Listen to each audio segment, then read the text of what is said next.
Welcome back, people of the internet. Once again, my name is Will, and I welcome you. Today, I wanted to talk to you about your constitutional rights.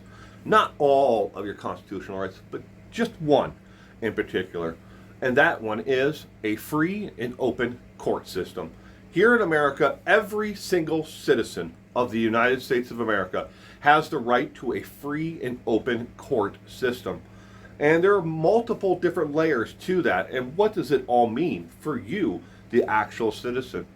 To have a free and open court system means that the court must be accessible to you to be able to sit in actual, judgment of the actual court, to make sure the proceedings actually take place in a constitutional manner. Along with that, another layer is that the court must provide for you, if you are party to a claim, they must provide for you, to you, at your request, a copy of all records. Additionally, on top of that, the United States Supreme Court has ruled several times over the decades that an open and free court system means even if you're not party to the actual case that's being heard in court, it doesn't matter again if it's district, superior, or state Supreme Court, you have the right to those records.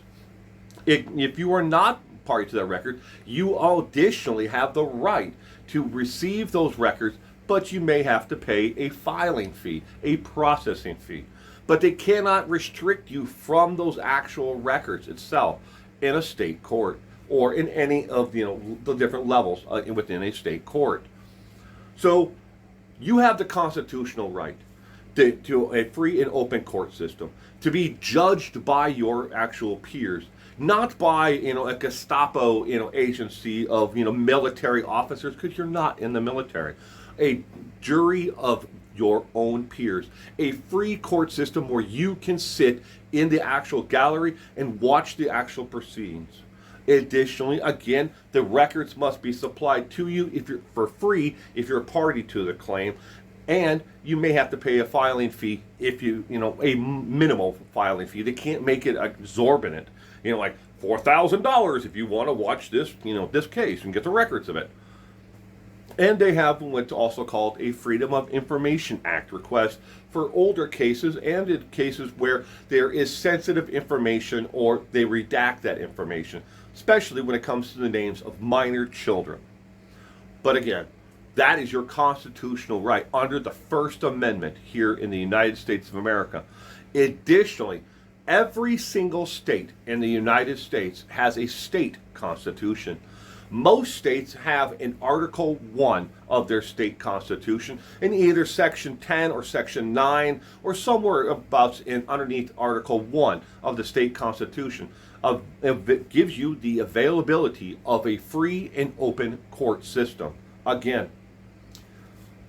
So another question that a lot of people seem to be confused about when it comes to a free and open court system is, what if the party to the actual claimant is convicted of a felony? Do they lose the actual right to a free and open court system and to receive records if they want? The answer to that, ladies and gentlemen, is no.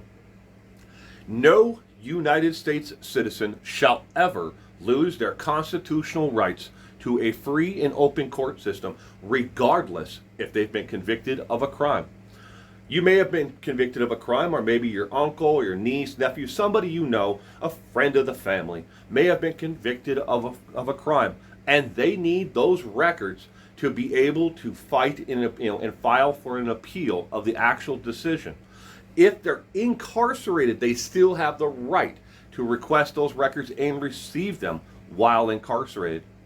Now, there are other rights that every U.S. citizen has that you may lose if you're convicted of a crime. For instance, you may lose the right to vote. Until you get your voters' rights restored, you will be unable to cast a ballot. Some states have actually, slid that back a little bit and said even those who have been convicted of a crime automatically get the right to vote. Other rights that you may lose if you're convicted of a felony are the rights to own or possess a firearm. Yes, you can lose your Second Amendment rights to own and possess a firearm.